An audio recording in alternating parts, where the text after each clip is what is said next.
Alright, so here's a deck profile of my Naturia Traptrix deck.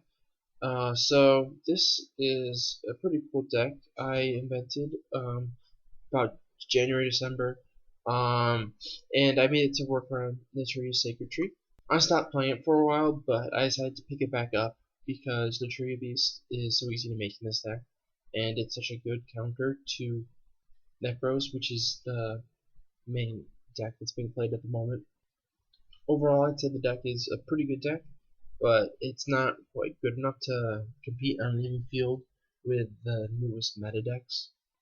I'd say generally this deck is overmatched a little bit against things like Necros, Shaddolls, or Satanics. But as far as fun original decks go, this is definitely towards the top of the list in terms of playability. So the main card is Naturia Sacred Tree. So basically, once per turn, you get to either tribute an earth insect or an earth plant, and then you special summon the opposite one. So if you tribute an insect, you'll summon a plant, and if you tribute a plant, you'll summon an insect. And so these both have to be earth, and they have to be lower than level 4, which limits you somewhat. There are very few good earth insects. And the tree does have an additional effect. When it's sent to the graveyard, you get to add a Naturia card from your deck to your hand, which is the main incentive really for playing Naturia monsters, because for the most part Naturia monsters are not that good. The archetype has a few decent floaters, but otherwise it's pretty bare. And this effect isn't super important, but it's nice because it makes the Naturia Sacred Tree float if your opponent tries to MST it or something. So the main engine that you run is a Traptrix engine. That's because Myrmelio is the best level 4 lower earth insect monster by far, and then Dionia is an earth plant to go along with it. So everyone knows what Myrmelio does. When it's normal summon, you get to search for a trap hole card, which is pretty nice because there are a few good trap hole cards against Necros, as well as the other meta decks. Additionally, Myrmelio has a little bit less of a used effect. When a special summon, you destroy a spell or trap card your opponent controls. This effect you can get off a lot in this deck. You just pick off your opponent's back row pretty much. However, it can be annoying if you're playing against a deck that does not run very many traps, which at the moment is pretty much just Necros. Even Shaddolls are playing more traps now because they are trying to combat Necros. And you can get this effect off a lot because, well, every time it's special summon from Dionia, you get it off. And additionally, you get it every time you special summon Myrmelio off of Sacred Tree. And you summon, basically every time you summon an insect from your deck, you're summoning Myrmelio. So you do get lots of Myrmelio pops. One play you can do if you want to clear out 2 of your opponent's back rows is you can summon Dionia to revive a Myrmelio, destroy one of your opponent's back rows, and then you can use Sacred Tree to tribute off the Dionia to summon a Myrmelio from your deck, and then use that one to destroy a second one, and then use your 2 Myrmelios to go into rank 4. I've already talked a little bit about Dionia. You probably know what its effect is. When it's normal summon, you get to special summon a Traptrix monster from your graveyard in defense mode. It can summon itself, which comes up. And then when Dionia is special summoned, usually this will happen if you summon it off a Sacred Tree because you want to summon a level 4 plant monster. When this happens, you get to target a full trap card in your graveyard and set it, which can delay your opponent's plays for a turn, basically. It's moderately useful. Mainly you have Dionia as basically the best normal summon in the deck. It allows you to go into any rank 4 or level 5 synchro, essentially. You go into level 5 synchro by summoning a Myrmelio, and then you use Sacred Tree to tribute the Myrmelio to summon either Glow Bulb or Naturia Traptrix, which are level 1 tuners. You play a lot of level 1 tuners, so you have a mini plant engine with Spore and Glow Bulb. Glow Bulb is amazing in this deck. It's like probably the best card in the deck. It allows you to go into level 5 synchros really easily, and it allows you to go into a first turn Naturia Beast if you open up with a Foolish Burial to send this to the grave. I thought about Temple of Kings, so The play you would do with that is you would normal summon Glow Bulb, use Temple Kings to activate Naturia Sacred Tree on your first turn, tribute the Glow Bulb for Mermelio, and then bring the Glow Bulb back, and then go into Naturia Beast. And this is a really good play against a large number of decks, but I'm not playing it because Temple of Kings is pretty useless otherwise, unless you open that combo. There's not really any need to get this off on your first turn otherwise. And none of your other traps really benefit from being activated on your first turn. They're all pretty much responsive to your opponents. And then I am playing one Spore, kind of just another plant tuner I can revive from my graveyard. It's not super good, but it's decent at least. Usually you'll banish Glow Bulb or Cherries to make this a level 2, and then you can summon a Guardian or a Vulcan the Divine. You can also banish the Marin to make this a level 4, and then go into a rank 4 XE. You can also obviously just use this as a level 1 when you're not reviving it from the grave for a level 5 synchros. The main thing that it'll come up with is if you have a 1-for-1 and you don't have a Glow Bulb still in your deck. Usually you'll want to summon Spore, because it has more value once it's in the grave than the Cherries do. Speaking of the Cherries, you play a full 3 copies of Naturia Cherries. You would do this even if you didn't want Naturia monsters for Sacred Tree. Cherries is really good because it's just a level 1 plant tuner, which is perfect stats for this deck. And additionally, it has a really good floating effect. When it's destroyed by your opponent, you get to special summon the other 2 copies from your deck. This is really useful because you can do stuff like have the 1 die, and then on your next turn you'll just use the 2 cherries to go into a Dullahan. Or you can, if you have Sacred Tree, you can tribute off one of the cherries to summon a Mermelio from your deck, and then you can use the cherries that is left plus the Mermelio to go into a level 5 synchro. And it also just buys you time and protects your life points. So cherries does a lot for the deck. I'm running 2 Naturia Clips. Clip is pretty decent. It allows you to special summon any of the other Naturia monsters in attack mode. A lot of times what you'll do is you'll summon itself, and then what you'll do next depends on your opponent. If you need a floater, you'll summon the Naturia Cherries. But if your monster will survive to the next turn, usually you'll summon a Marin to get plus off of its effect. Marin has a pretty decent effect. You get to, when it's normal summon, you can send one Naturia monster from your deck to the grave. That's not really useful. Sometimes it's good if you only have one Naturia monster in your grave, because you can target 2 Naturia monsters in your grave and shuffle both of them into your deck to draw 1 card, which is pretty nice. You can put your cherries back in the deck if you've already used them. And this is an earth plant, so you can summon it off of Sacred Tree. Then I'm also main decking 2 Maxis. I think Maxi is just okay right now. This deck is a lot better when Maxi is good, because Maxi works so well in this deck. Maxi happens to be an earth insect, so that means you can normal summon this and tribute it off for Sacred Tree, and then special summon a plant for your deck, which is a useful effect to have. Unfortunately, Maxi is not very good to summon from your deck with Sacred Tree. It's pretty much useless. Yeah, you can't really do anything with it. There aren't any level 3 synchros that are worth running. I would run them if there were.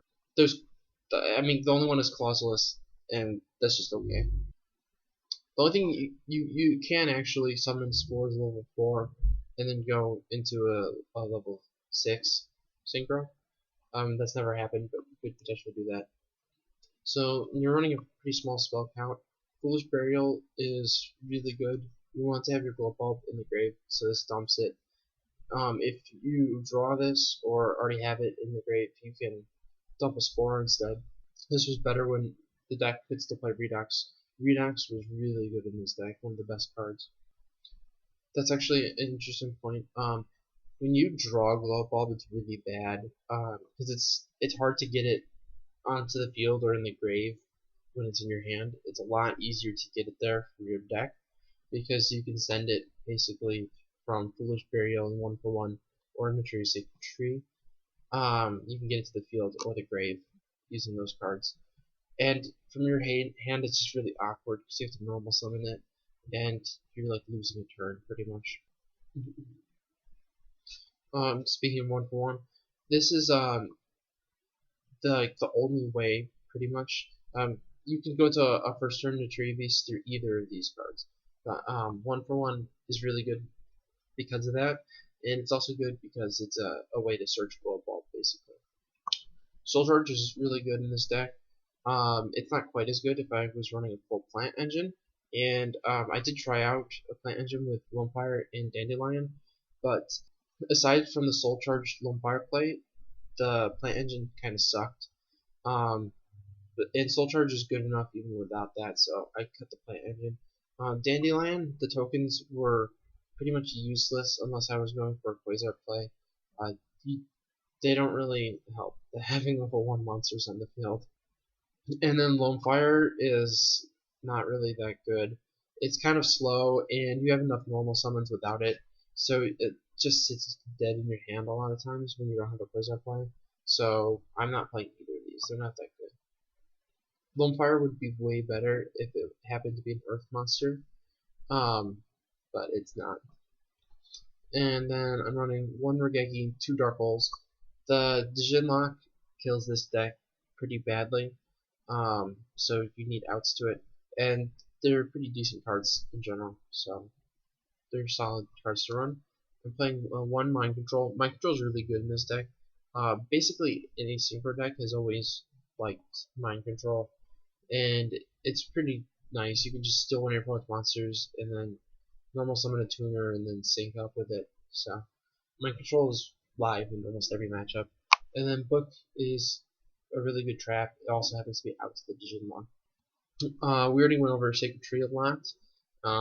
That's basically what the deck is built around, so you have to play 3. 3 Mind Crush, just because it's really good this format. Double Breakthrough Skill. I think Breakthrough Skill is a must in this deck, mostly because of Winda in the Shadow matchup. Winda can kill this deck by itself. I would side the 3rd Breakthrough Skill for sure. Double Mirror Force. Mirror Force is decent monster removal at this point. And then 1 Vanities, 1 Ring, 1 Warning, and 1 Compulse. Pretty good traps. This deck is obviously pretty trap heavy. That's just how it runs. You try to keep your opponent in check with your traps while you try to make monsters using Sacred Tree to toolbox your deck, kind of. You can toolbox level 5 synchros and rank 4 exits pretty easily. And then for my trap hole targets, I'm running 1 bottomless and 1 void in the main deck. I would side deck a 2nd void trap hole, a deep dark trap hole, and a Traptrix trap hole nightmare. These are the 2 best generic ones right now. Void trap hole is especially good against the Necros. I don't like running more than 2 because you don't really summon too many Mermelios. You'll summon like 1 per game usually, and then the other ones you'll special summon because you do run out of Mermelios from summoning them from the deck with Sacred Tree. So you don't really need a full 3 trap holes like I would play in a normal Traptrix deck. That's actually a good point. One of the weaknesses this deck has is you sometimes run out of Mermelios, and the fact that you don't have a level 4 insect in your deck hurts this deck. The problem is there's kind of no other good level 4 insects to run. Almost all of them are just garbage. The only one that's decent is Resonance Insect. Resonance Insect, when it's sent from the field to the graveyard, you can add a level 5 or higher insect monster from your deck to your hand, which would be Doomdozer. That's the only option, really. All the other ones are pretty terrible. And then when this card is banished, which you would banish it with Doomdozer to summon Doomdozer, then you can send 1 insect type monster from your deck to the grave, which that's a useless effect in this deck. There's no way to really take advantage of that. So I mean, this is decent.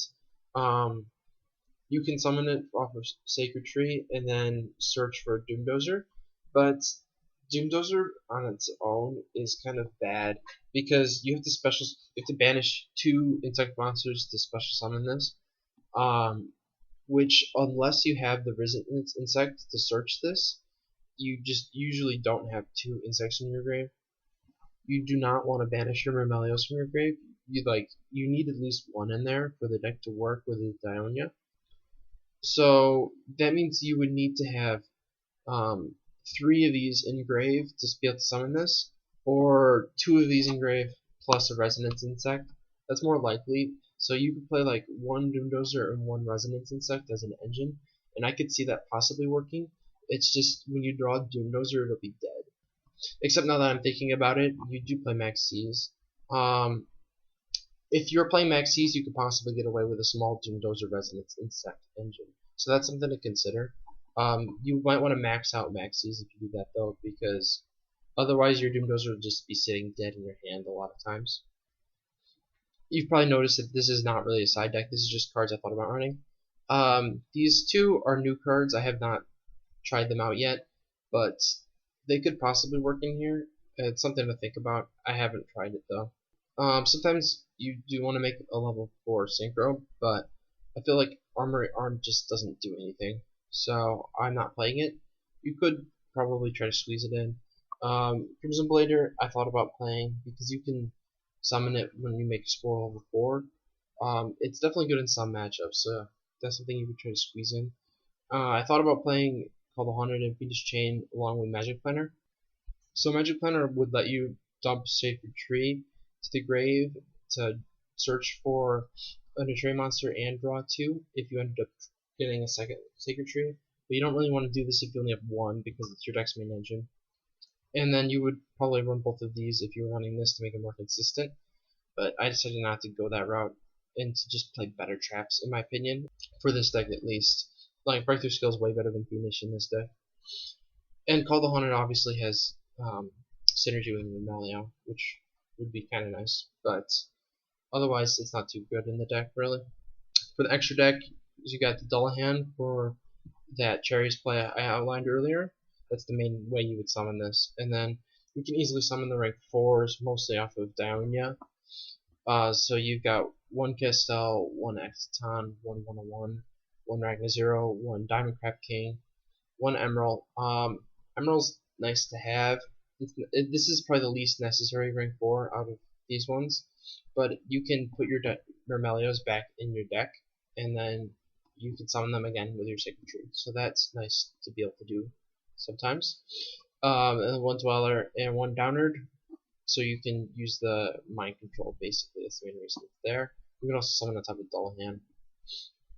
And then level 5 Synchros, 1 Naturia Beast, 1 Armades, and 1 Catastor. I'm not playing Hyper Librarian, it's not really useful at all in this deck, because you're not going to be synchroing more than once. I did think about playing 2 Naturia Beasts, but I decided against it. I felt like it's just not needed usually. Sometimes it would be nice to have 2, but it's a little tight for space in here. For my level 6s, I'm playing Yo-Yo Guardian and Vulcan, and then I'm playing 1 Mistworm. This is actually pretty easy to summon. The main thing that you can do to summon it really is Dionia plus Mermelio, and then just having any level 1 tuner on the field. This is pretty easy in 2 different ways. You can, or 3 ways actually. You can just summon a Glow Ball from the grave with its effect. You can use a 1-for-1 special summon a level 1 tuner, or you can just have a Naturia Cherries on the field from the previous turn, just because Naturia Cherries float, so it sticks on the field pretty well. And then Mistworm is a really good monster in certain situations for creating advantage, so it's a great option. I would definitely play that. So this was my Naturia Traptrix deck. Hopefully you guys enjoyed the deck profile, and if you did, be sure to check out some other stuff.